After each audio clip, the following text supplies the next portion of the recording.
South Brooklyn tiene a bien presentar a su orador principal en esta hora. Su tema será Reforma tu corazón, y el tema viene presentado en los labios del hermano Carlos López.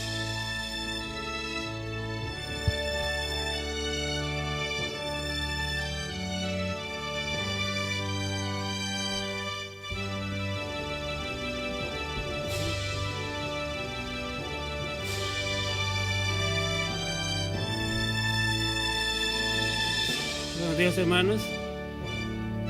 Que Dios les bendiga abundantemente. De verdad me siento muy agradecido con Dios, de verdad, estar otra vez acá con ustedes. Tuvo que ser así porque cuando dije yo que si Borough Park se iba, me iba con ellos, porque soy miembro de Borough Park. Pero como les repito siempre, estoy invadido por 4 iglesias en mi corazón. Y entonces ahí me he mantenido en las 4 iglesias. He estado en South Brooklyn, en Borough Park, Coney Island y Alpha y Omega. Las iglesias que he permanecido con ellos, y gracias a Dios la fe de Jesús me ha mantenido unido a ellos, trabajando con ellos, sirviendo para la gloria de Dios. Así que, hermanos, hay algo que quiero decirles que me parece muy impresionante. Hace aproximadamente unos 18 años conocí la iglesia, estaba comenzando la iglesia de Borough Park, estaba naciendo, estaba creciendo, y nos fue un gusto apoyarla en su crecimiento, apoyarla hasta que fue creciendo. Y me encontré con alguien ahí que hoy me sorprendió, siempre me sorprende ver esto. Y es con nuestra hermana Talía. La recuerdo, bien pequeñita, era muy pequeñita todavía, la hermana Noni también, y ahora la veo que canta. Antes era muy tímida, quiero decirles ese secreto, era muy tímida para cantar. Y ahora veo que el Espíritu de Dios la ha llenado, hermanos, y siempre la escucho cantando, participando. Y es una gran bendición, hermano, porque cuando usted ama a la iglesia, ama a aquellos que sirven a Dios. Y ama a los que tienen a Cristo en su corazón. Así que, hermanos, de verdad me gozo saber que encuentro a Talía así. Siempre que he ido la encuentro cantando, la veo cantando. Y cuando pregunto por ella me dicen que ha ido a cantar a otras iglesias.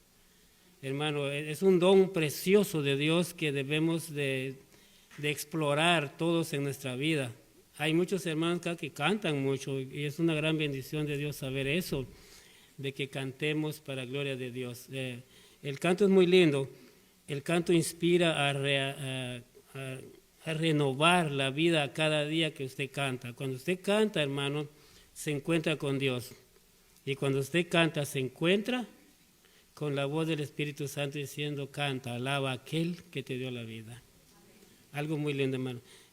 A mí no me gusta hablar mucho de mí, pero quiero decirles, hermanos, que le doy gracias a Dios, porque el sábado pasado yo cumplí 1 año. Dios me dio 1 año más de vida. Y tuve planes de visitar una iglesia, y estando dentro de la iglesia, en el preciso instante me dice el hermano, no vino el predicador. ¿Y qué hacemos? Hermano, me invitaron a predicar el sermón del sábado. No había llegado el predicador. Pero gracias a Dios que el Espíritu de Dios me ha dado a estudiar temas, y llevaba un tema escrito, y hermanos, yo apoyé a la iglesia con el sermón del sábado. Me sentí bendecido porque en mi cumpleaños Dios me utilizó para la gloria de su nombre. Además, algo muy lindo. Cuando usted va preparado, no sabe el instante en que el Espíritu Santo le va a decir, te necesito. Y es algo muy lindo. Es algo extraordinario. Lo digo para la gloria de Dios. No porque yo quiero que sepan de mí, sino que debemos hablar de la palabra de Dios. Pero es algo que yo me gozo de que Dios me dé 1 año más de vida. Así que, hermanos, en esta mañana he estado escuchando muchas cosas muy interesantes, pero durante este mes me llamó la atención algo muy importante que debemos tener en cuenta, que está sucediendo y es necesario que la iglesia tome acción en esto. Pero vamos a ver la historia que dice. En el libro de Apocalipsis, el capítulo 1, versículo 7, tenemos un versículo muy conocido por la iglesia, es muy conocido por nosotros, Y ese versículo, hermano, nos pone mucho a qué pensar. Cuando usted lee ese versículo, hermano, ¿en qué piensa? ¿En qué piensa en ese versículo? Capítulo 1, versículo 7 de Apocalipsis. ¿En qué piensa cuando lee ese versículo? ¿En qué piensa? ¿Qué dice ahí? Ese versículo, hermano, el capítulo 1, versículo 7 de Apocalipsis, nos está hablando de la segunda venida de Cristo Jesús. Ese versículo, hermano, tiene algo muy interesante detrás de él. Yo meditaba en eso. Dice Apocalipsis capítulo 1, versículo 7, y he aquí que viene con las nubes, y todo ojo le verá. Y los que le traspasaron y todos los linajes de la tierra harán lamentación por él. Sí, amén. Cuando está hablando de la venida de Jesús acá, cuando está hablando de las nubes, nosotros conocemos las nubes que circulan en el cielo a diario, las nubes con que Dios manifiesta su amor dando a cada día diferente vista al cielo. No sé si se han dado cuenta que usted ve, si ve todas las mañanas el cielo no es lo mismo. A diario, si usted ve todas las mañanas el cielo no es el mismo. Todos los días es diferente. Las nubes han hecho algo que Dios con sus manos, que el hombre lo pinta parecido, pero Dios con su mano poderosa lo hace ver precioso para que usted alabe el nombre de Dios, ve las maravillas que Dios ha dado. Y una de estas, hermano, que está hablando Apocalipsis acá, está hablando de una nube de ángeles que abrirán las puertas de los cielos y Jesús aparecerá en las nubes de los cielos. Y donde dice que harán lamentación, y todos los que lo traspasaron harán lamentación. Y muchas veces tenemos la idea de que los que traspasaron a Jesús, dice la Escritura que fue traspasado con una lanza y salió agua de él. Muchos pensamos que ellos son los que está hablando Apocalipsis. Precisamente se ve que sí. Pero hermano, el libro de ese versículo no está hablando precisamente de ese momento. Ese versículo está hablando de aquellos que traspasaron a Jesús mientras Él les hablaba por el Espíritu Santo y lo iban rechazando a Jesús. Parece increíble, ¿verdad? Pero muchos traspasan a Jesús aún ahora sabiendo que Jesús es el Salvador del mundo. Y Jesús, el Espíritu Santo dice que se entristece al ver estos actos cuando se rechaza la bendición de Dios, cuando se rechaza la salvación dada por Cristo Jesús. No está hablando precisamente de uno, porque el que traspasó a Jesús fue uno nomás. Fue un soldado, se cree que él le traspasó con la lanza. Pero aquí está hablando de millones y millones y millones que creen, que saben que existe un Dios, pero lo rechazan. Es una forma en que se traspasa también a nuestro Señor Jesucristo. Así que, en base a esto, hermanos, yo solo di una forma de introducción, pero quiero decirles algo acá. Hay algo que debe suceder antes de que Cristo venga. A ver, ¿alguien tiene una idea de lo que debe suceder antes de que Cristo venga? ¿Qué va a suceder? En el capítulo 24 de San Mateo hay muchas señales que hablan de la venida de Jesús. Los conocemos perfectamente y ahora estamos viviendo esas señales. En veces decimos, en los últimos días nuestra fe va a ser probada. Sí, todos sabemos eso, que nuestra fe va a ser probada en los últimos días. Pero hermano, nuestra fe no va a ser probada hasta los últimos. Nuestra fe está siendo probada ya, ahora. Desde que usted aceptó a Jesús, su fe está siendo probada. No hasta que Jesús venga. Porque a partir de ahí comienza la lucha de conocer más a Dios, conocer más a Jesús, entregar más su vida a Él. Entonces su fe se va cimentando. Conforme la comunicación con Dios va sentimentando su fe más en permanecer más firme en Dios. Esa fe se fortalece, entre más conocimiento tiene, más va entendiendo. Pero es lo que está, hermano, lo que debe suceder dentro de la iglesia. No, las señales que están viniendo están afuera. La persecución. Y hermano, hay algo que en base a este versículo me di cuenta que va a suceder antes que Cristo venga y debe suceder. Mire esto, hermano, hay algo muy, hermano, una reforma y un revivimiento dentro de la iglesia. Una reforma de la cual debemos tener muy en cuenta de lo que estamos haciendo. Pero vamos a ver en el capítulo 6 del libro de Jueces, vamos a buscar el capítulo 6 del libro de Jueces. Hay algo muy interesante ahí. Dice aquí la palabra de Dios. En una de las hojas que yo puse a ver qué significaba reforma. Reforma, dice, significa una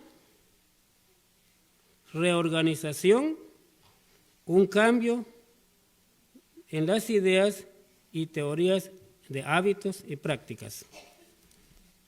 En el libro de Jueces, capítulo 6, hay una historia muy conocida, una historia muy conocida por nosotros. El libro de Jueces, capítulo 6. ¿De quién está hablando ahí?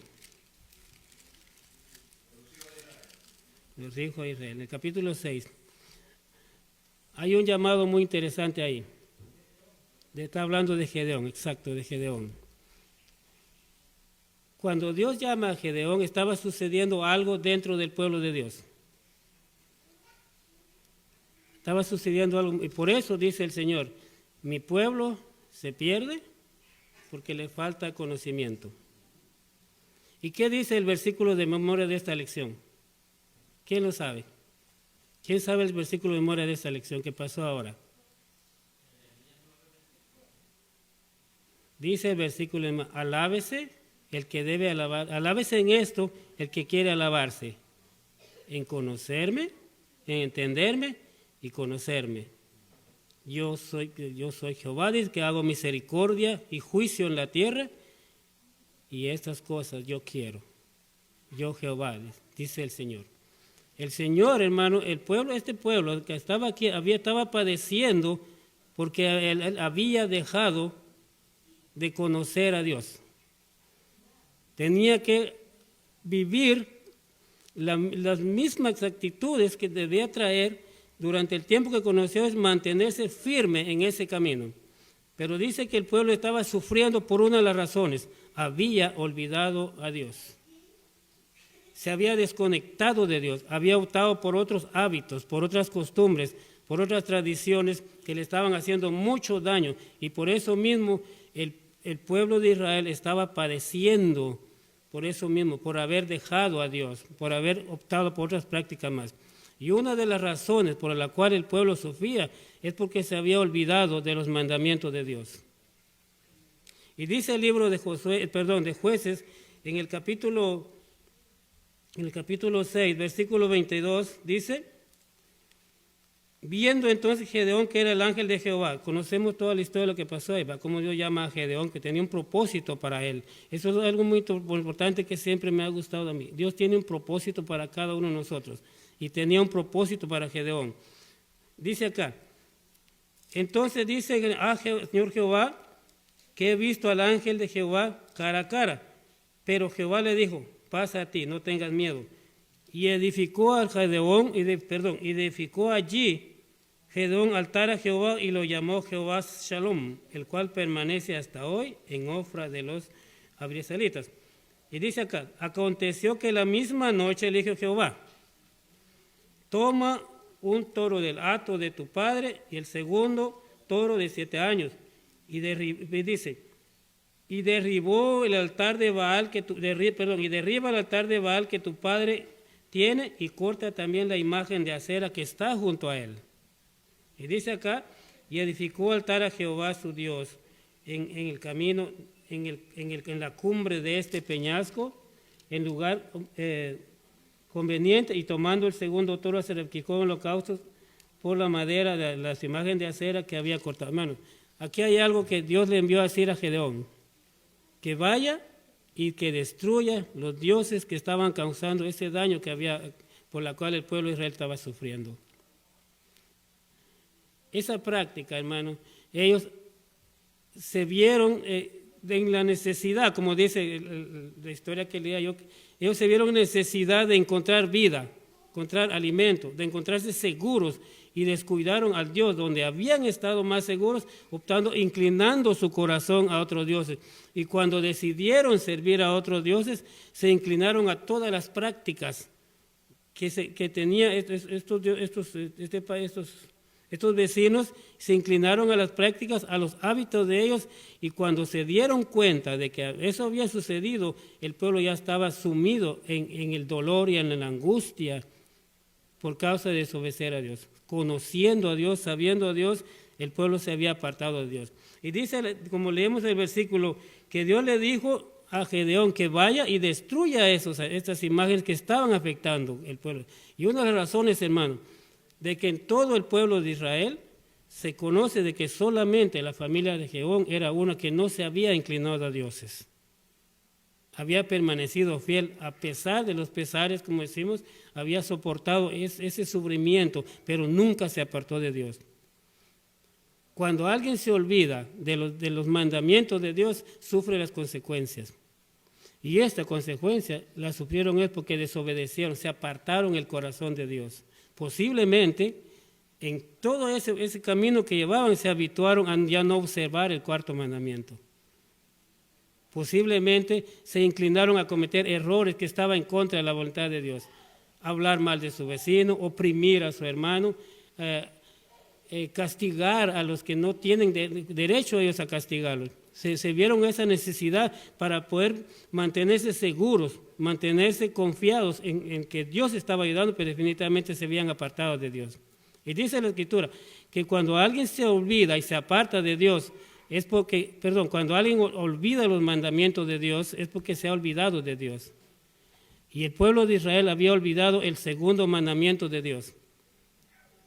Ellos sabían que no debían tener dioses ajenos delante de ellos.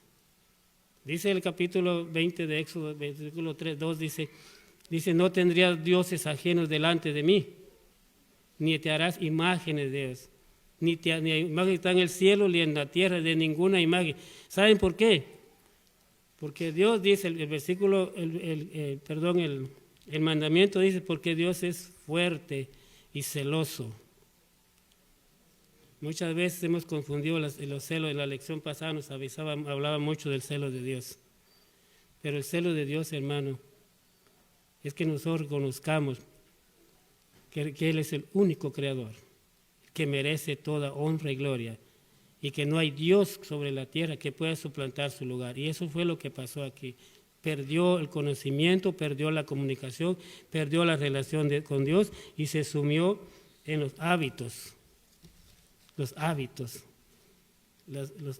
afectan demasiado la comunicación con Dios.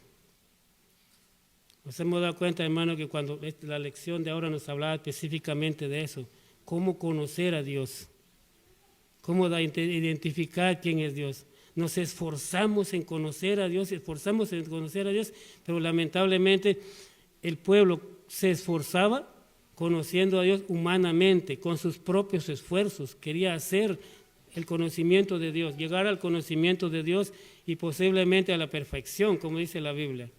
Pero lamentablemente, cuando el esfuerzo humano es definitivamente humano, nunca va a llegar lejos.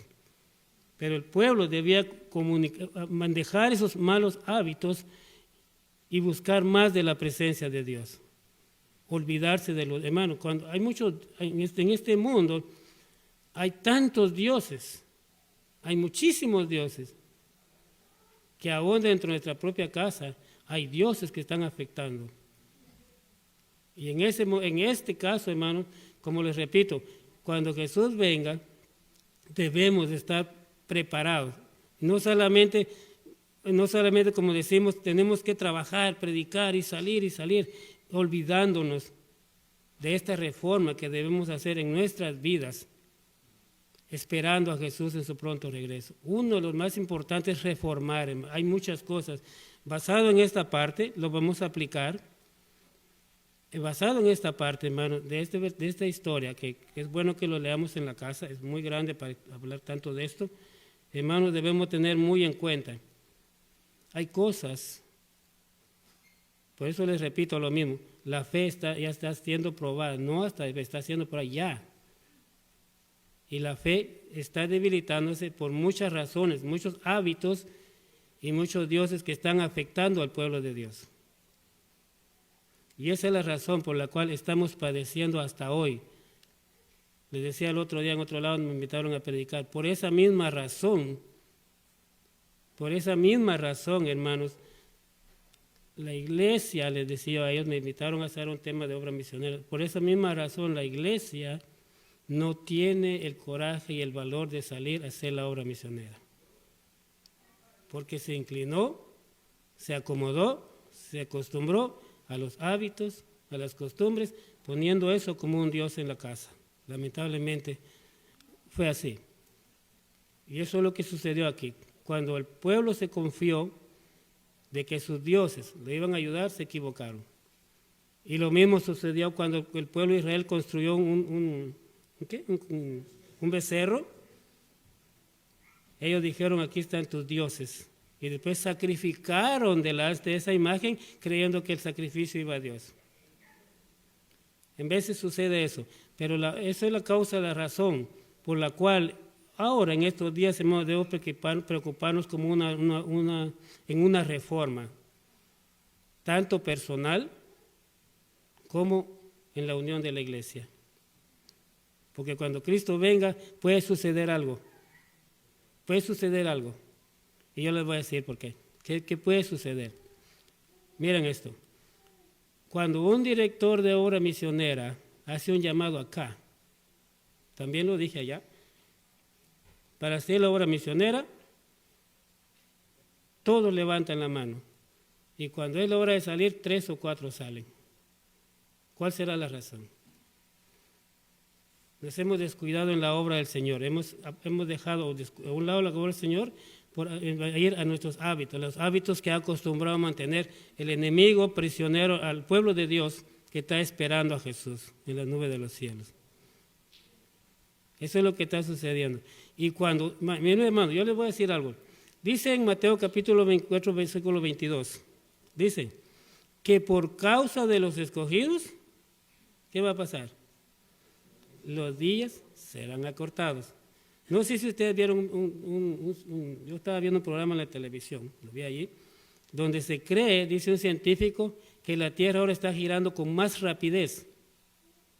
Y dice él que logró calcular de que antes el día era de 24 horas, ahora por la rapidez se siente que está dando el giro a 18 a 20 horas. Y yo me puse a pensar eso, me llamó la atención de si por causa de los escogidos Dios está haciendo eso, los científicos que lograron verlo, nosotros lo creemos de antemano, lo sabemos por la Biblia. Ahora, si el pueblo escogido, por causa de ellos, está haciendo cortado el tiempo, hermanos, cuando ese llamado sucede dentro de nuestra casa de Dios para hacer la obra misionera, y van solo 4, ¿cuántos están obedeciendo el mandato de Dios? Eso indica que todo el pueblo podría perderse y 4 serán salvos. Si esa fuera la forma de Jesús de escoger a su pueblo. Imagínense, 4 escogidos dentro de 100 sería un terrible problema. Y eso es lo que pasaba aquí con Gedeón. Cuando Dios llamaba, nadie se levantaba. Y cuando Dios prefirió ir a las montañas, según vemos aquí, estaban escondidos hasta lo más recóndito, en cuevas y todo. Hasta ahí encontró al que no se había postrado delante de los Baales. Y él fue el único que Dios lo capacitó, le dio fuerza, le dio poder, porque el que está dispuesto a servir a Dios, Dios lo viste de poder. Y cuando él le dio poder, salió a destruir estas imágenes, a la cual a partir de eso edificó altar a Jehová, hermano, y el pueblo de Israel volvió a reformarse su vida. Note eso, qué interesante, ¿verdad, hermano? Parece increíble, pero el libro de Apocalipsis, en ese versículo 1, verso 7, tiene mucho que decir. Él viene y debemos tener una reforma en nuestra vida. Pero hay algo más ahí, hermano. Dice, hay algo más, la reforma que siempre va acompañado de un reavivamiento. Un reavivamiento, hermano. ¿Qué es un reavivamiento? Dice aquí, yo también estuve investigando esto, dice, reavivamiento significa una renovación de la vida espiritual, un despertar de los poderes de la mente y del corazón, una resurrección de la muerte, espiritual. Allí en el libro, hermano, en el libro de San Mateo, creo que es el capítulo 5, el libro de San Mateo capítulo 5, hay algo que dentro del reavivamiento se ha olvidado. Se ha olvidado. Y el reavivamiento es muy importante también, hermano. La vida espiritual, la relación, como lo repito, con Dios, es algo muy interesante. ¿Cómo vamos entonces a reavivar nuestra vida? Hay una forma muy importante, dos formas: la oración y el estudio de la palabra de Dios. Porque cuando se pide un reavivamiento es porque las cosas se han olvidado, se han quedado atrás. Y hay cosas que se olvidan y nos es difícil volver a recuperarlas. Por una razón, porque uno se habitúa dentro de esas cosas y se acomoda. Entonces, para volver a salir es muy difícil. Por eso es muy importante mantener una relación. Mire, una relación muy importante que es muy importante mantener. Una relación muy unida como pueblo de Dios, como Dios deseaba que su pueblo estuviera, para que ese pueblo sea bien cimentado y fortalecido, tanto espiritualmente como materialmente. Entonces iba a cobrar fuerza. Cuando el pueblo de Israel iba a la batalla, no iba uno, porque uno seguro iba a perder, pero iban miles. Y cuando de miles no querían ir, alguien acompañaba al pueblo de Israel. Si el pueblo se intimidaba, el ángel de Jehová iba con ellos. Bueno, no estamos solos. Un reavivamiento espiritual no estamos solos. Es porque Dios está con nosotros para reavivar nuestra vida, para consagrar nuestra vida, hacer las prácticas que le agradan a Dios. Volver a las prácticas que Dios quiere que volvamos a tenerlas otra vez. Dice el Señor, mira hermano, algo que se olvidó. Capítulo 5, versículo 13 del libro de San Mateo dice, vosotros sois la sal de la tierra. Dice acá, si la sal se desvaneciera, ¿con qué será salada? Miren esta frase que está ahí abajo, no sé si la pueden ver, dice, no sirve para nada, no sirve para nada. Yo me puse a pensar, y verdad hermano, sí me puse a, no sé, algo sucedió en mí en ese momento, porque dije, quiere decir que si yo no estoy haciendo correctamente la voluntad de Dios, no sirvo para nada. Estoy en un problema. Necesito despertarme de esa vida espiritual. Y cuando me di cuenta, dije, hermano, Dios mío, entonces si yo soy la sal de la tierra, necesito reavivar mi vida. Necesito buscar más de ti a cada día que pase en mi vida. Aunque nosotros lo buscamos detenidamente a Dios. Yo quiero decirle que la práctica mía en el camino de Dios es estudiar todas las mañanas la Biblia y todas las noches estudiar a diario. Y en cada momento de mi vida veo una parte que me sirva, tomo una hoja y escribo los versículos y preparo un tema, manteniendo temas vivos, vigentes, cualquier momento que se pueda hacer. Es un reavivamiento espiritual, porque a cada día usted se mantiene ocupado, rehaciendo su vida, revivando su vida, porque a cada momento la vida se enfría. Nosotros no estamos libres de enfriamientos, hermano, estamos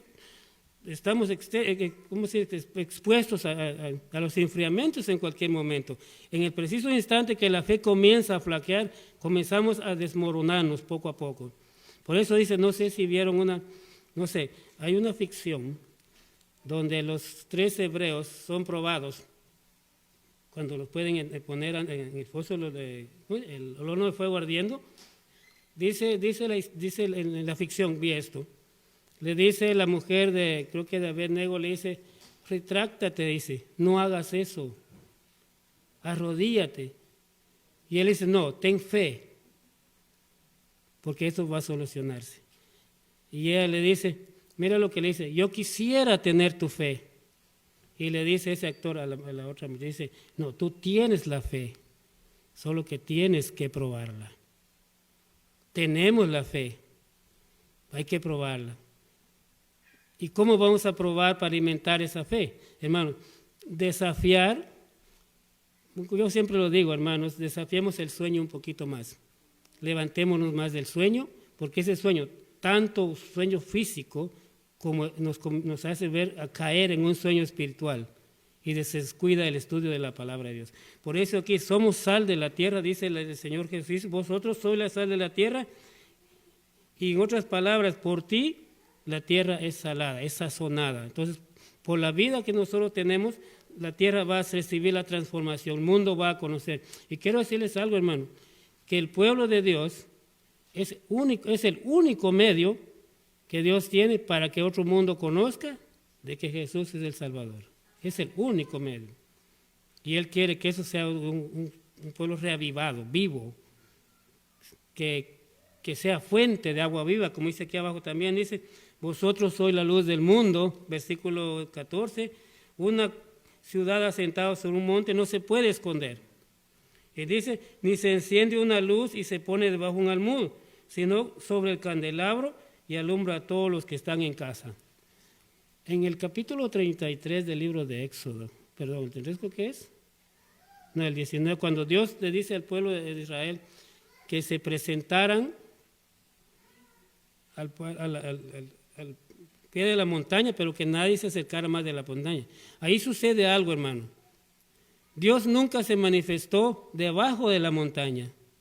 Él se manifestó sobre la montaña, que todo comprendía, vieran el resplandor de lo que estaba arriba, que vieran a Dios a larga distancia y que vieran que Él estaba iluminando a todo lo que les rodeaba.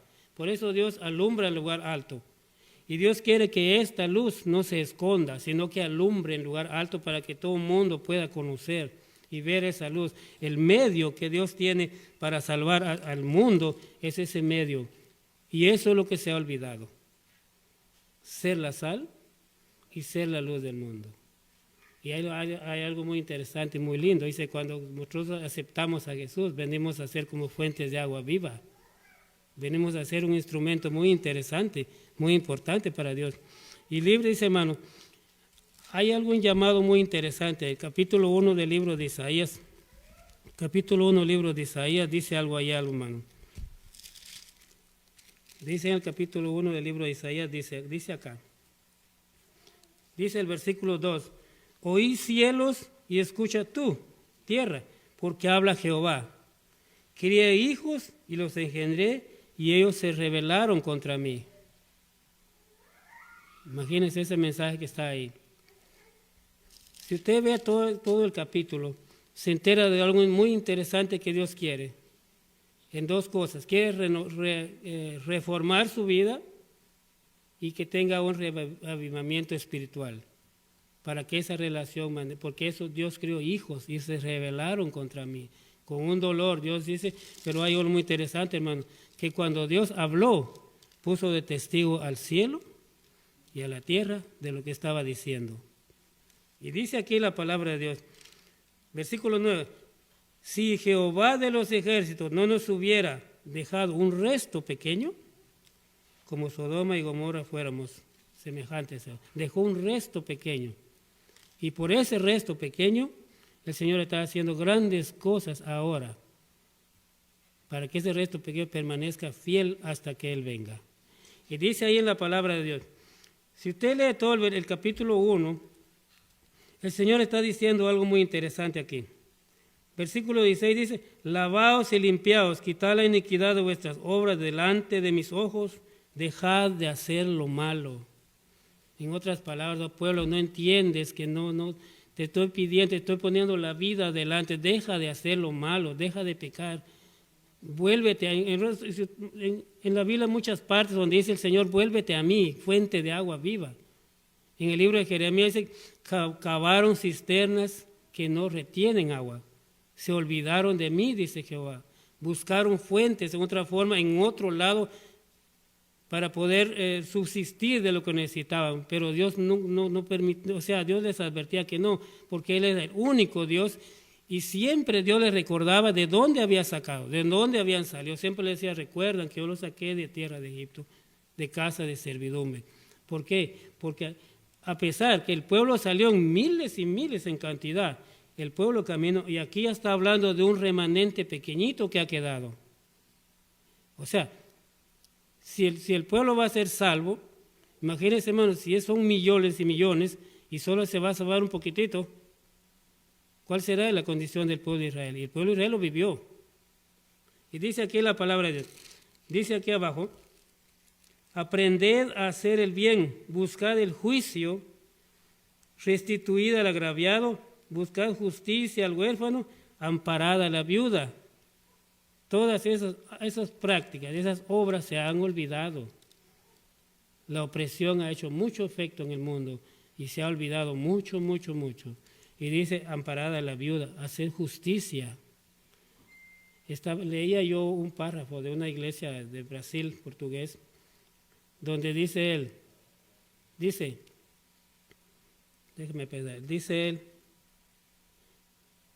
el peligro que ahora que está pasando la iglesia, dice, es que, dice él, tú en este momento estás hablando de tu hermano, dice, de tu prójimo, y sin saber de que en ese instante tu hermano está orando por ti. Yo vi esa parte ahí y me quedé impresionado porque digo, es una gran verdad. Se está perdiendo la relación espiritual, actuando así, y dice, como dice el predicador que es un peligro que está corriendo la iglesia. Porque al tener esos hábitos, esos actos, se aparta de Dios, se pierde la relación entre hermanos y la comunicación de Dios. Y una de las cosas terribles, hermano, eso es pecado. Dice el Señor, no hablarás falso testimonio contra hermano. Y no tienes derecho a juzgar. Ese es el problema que y dice ahí, entonces deja de hacer lo malo, dice, amparada a la viuda. Dice aquí arriba también, hacer justicia al huérfano. Pero hay algo que Dios quiere aquí, hermano. Dios quiere hablar con el pueblo de Israel. Le dice, mira, quiero hablar contigo y quiero dejar las cosas bien. El cielo y la tierra están testigos y quiero hablar contigo. Y le dice el pueblo de Israel. Y Dios le dice, mira, venid a mí, versículo 18 dice, venid luego, dice Jehová, y estemos a cuenta. Oigan, dice, si vuestros pecados fueran como la grana, como la nieve serán emblanquecidos. Si fueren rojos como el carmesí, vendrán a ser como blanca lana. En otras palabras, todo lo que has hecho, pueblo, le dice al pueblo de Israel, todo va a ser muy distinto. Tu pecado va a ser limpiado, tus desobediencias van a ser quitadas, tus sufrimientos van a acabarse y todo va a ser distinto, pero con una sola razón, que busquen a Dios y que acerquen a Dios confiadamente de que Él va a ser capaz de perdonarle y olvidar todo lo que estaba sucediendo. Dice aquí en la Escritura, hermano, como dice en el capítulo 2 de segunda de Timoteo, capítulo 1, dice que reavivas el fuego que hay en ti. Y ese es el revivimiento, hermano, el fuego que hemos olvidado tal vez. Debemos de volver a rehacerlo en nuestra vida para poder tener una comunión con Dios, una comunicación con Dios más estrecha. Pensar, yo sé que aquí no hablamos mucho, hermano, esto es demasiado, pero pensar en que necesitamos una reforma y un revivimiento individual en nuestros hogares, en nuestras familias, en nuestros hijos, para que toda la familia permanezca unida, porque el día nos va a sorprender. Las señales que están advertidas en el libro de San Mateo están cumpliéndose, pero la reforma, casi nunca lo hemos dicho, pero es muy importante que antes de que Jesús venga es necesario una reforma, porque si nos sorprende el día, hermanos, el día va a ser muy, muy, muy doloroso para todos nosotros. Dice aquí, para terminar, dice aquí, algo que la ceremonia religiosa no puede lograr. Dios, dice, muestra su disposición a perdonar y ruega a su pueblo una vida de acuerdo a sus propósitos o tendrá que enfrentar la muerte. No es suave el mensaje. No es suave el mensaje. Y no está hablando Dios para el pueblo de Israel pasado, eso ya pasó. Nosotros vemos los ejemplos del pueblo de Israel, nos sirven a nosotros para no actuar, no caer en ese error. Y vivir una vida consagrada a Dios, dedicado nuestro tiempo a Dios, porque lo que viene, lo que enfrentamos más adelante, hermanos, sería catastrófico. Pero si estamos seguros en la fe de Jesús, nosotros vamos a lograr triunfar, hermano. Y no vamos a ser, porque por los pocos se está acordando el tiempo. Y nosotros nos consideramos los pocos del pueblo de Dios, remanente que queda hoy en los últimos días. Y dice acá, más adelante dice, Dios le recrimina el haber hecho pacto con la muerte. En el libro de Isaías, capítulo 26, verso 15, dice que el pueblo de Israel hizo un pacto con la muerte, que iba a ser su Dios y servir a la muerte. Por eso Dios se lo recriminaba, que el pacto que había hecho, aún con la muerte. No sé si aquí han escuchado que hay una ciudad en el mundo que adora la muerte, que le llaman la Santa Muerte. No quiero decir el nombre del país, respeto a los países. Pero también se han enterado que eso ha afectado mucho al mundo. Aún en los países de otro lado del mundo ahora ya adoran a la muerte. En mi país ya se adora a la muerte. Imagínense, va caminando de país en país se está yendo, tal como vino el virus del COVID, de otro país hasta acá llegó, y va rápido. Esas adoraciones van rápido, los dioses van abundando. Y dice aquí la palabra de Dios, dice, pero aunque así, Dios quiere salvarlos. Esto da una idea de la profundidad del amor de Dios hacia su pueblo. Ahora está hablando, traduciendo, ahora está preocupada la preocupación de Dios por su iglesia. Esto es del Antiguo Testamento. Y dice acá, al que no dejará de lado sin hacer todo lo posible para salvarlo del desastre. Hermano, Dios está haciendo todo lo posible. Está luchando por hacerlo.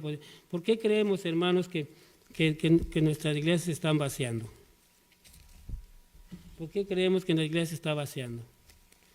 Yo les voy a recordar algo. Cuando yo llegué a la iglesia de Brooklyn hace como 19 años, estuve aquí, desde esa vez estoy acá, yo vi a la iglesia bien llena, que en veces ponían unas sillas ahí para poder sentarse porque no había lugar para eso. Era bastante llena la iglesia. Hermano, y con dolor en mi corazón me he dado cuenta cómo viene decayendo lentamente. Y otras iglesias que están apareciendo, pequeñitas, están creciendo abundantemente. Yo me he dado cuenta, he estado participando en otras iglesias que han aparecido, están creciendo rápido, están subiendo, hermano, están multiplicándose. Porque como ellos dicen, hermanos, tenemos un propósito de Dios y lo vamos a cumplir. Y están luchando por perseverar. Entonces, hermanos, la idea de nosotros ahora es volvernos a nuestro Dios, buscar nuestro camino, y como leí la última parte, que Dios está haciendo todo lo posible para que nadie se pierda. Estamos siendo probados, les repito lo mismo, estamos siendo probados, hermanos, y ahora, hoy debemos preocuparnos más por eso, porque Jesús está a las puertas. Y cuando se va a escuchar el clamor, y hay algo muy interesante, hermano, que antes de olvidarlo, los pocos escogidos, Dios no los va a escoger porque son fieles también. O sea, entre todos sí porque son fieles, pero hay una razón, porque Dios tiene su pueblo escogido. Los escogidos, hermanos, Dios los está eligiendo, ¿saben por qué? Les voy a dejar esto en su corazón, porque Dios quiere capacitar a ese poquito que está sirviendo a Dios, porque ellos van a dar el mensaje del fuerte pregón de los últimos días. Qué lindo sería que nosotros estuviéramos unidos a ese grupito pequeñito, que no seamos 5, sino que seamos toda la iglesia de South Brooklyn, que todos digamos levantarnos, porque no podemos quedarnos, hermano. Yo quiero ser uno de los escogidos. Todos tenemos la misma meta, la misma idea, y todos queremos ser salvos. Todos queremos reinar con Jesús, todos queremos vivir eternamente, y todos queremos un día compartir en el cielo, como siempre decimos, lo que vivimos acá. Hermanos, yo les invito, verdad de corazón les animo, si hay algo que le está afectando en su vida, venga a Jesús. Si hay algo que usted le pone un tropiezo en el camino, siente que no puede, venga a Jesús. Él tiene la solución. Es como dijo una vez una persona, para la muerte no hay remedio. Claro que hay remedio. Jesús es la salvación. Y Jesús no quiere que nadie nos perezcamos. Hermano, si tiene un problema, llame a la iglesia. Ore con ellos, comuníquese con ellos. Envíeles un mensaje, salúdelos, comunique, ore por ellos. Yo le digo, para gloria de Dios, yo tengo una de esas costumbres. Pum, les llamo, hermano, tiene un problema, oramos por usted. Los que tengo sus teléfonos, o algunos más le envío un mensaje, no tienen problema si oramos por usted. Hermano, la oración es algo muy importante por la iglesia. Y eso se siente, yo me siento un reavivamiento cada día en mi vida, porque siento que amo a mis hermanos, amo a mi pueblo y me preocupa qué está pasando con ellos. Por eso a veces me dicen, una vez me dijo un hermano, usted parece turista, me dice. No se mantiene en un solo lugar. Hermano, prefiero ser un turista, pero me estoy preocupando por todos los hermanos. Porque yo le digo, yo vine a hacer Borough Park, vine a hacer Coney Island, y estoy viendo nacer Alfa y Omega. 3 iglesias que he visto nacer, y gracias a Dios he estado apoyándolos ahí en todo momento. No me he desistido a hacerlo porque Dios me da la fuerza para hacerlo, hermano. Reavivemos nuestra vida, amemos a Dios, sirvámosle más a Él, y vamos a ver grandes triunfos en la vida. Pensemos siempre a cada mañana, reforma y reavivamiento. Es necesario antes de que Cristo venga. Así que Dios les bendiga, hermanos. Siempre adelante, estamos orando por la iglesia, porque Cristo viene pronto. Amén.